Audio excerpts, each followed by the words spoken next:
Trump வர வர எல்லா விஷயத்தையும் மீறி இருக்கிறதுனால, இப்ப அவரோட பதவிக்கே பெரிய பிரச்சனை வந்திருக்கு.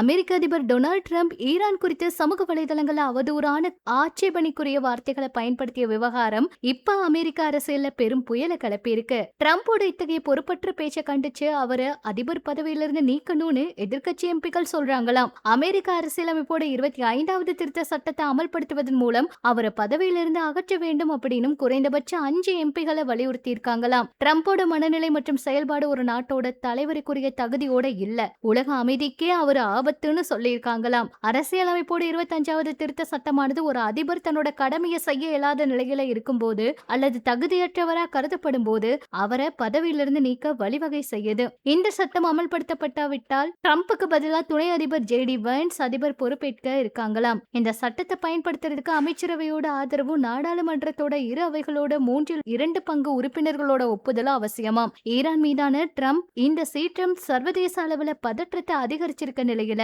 அமெரிக்கா உள்நாட்டு அரசியல்லையும் அவர் கடும் நெருக்கடியை சந்திச்சிருக்கிறதா இந்த தகவல்கள் வெளியாகிருக்கு.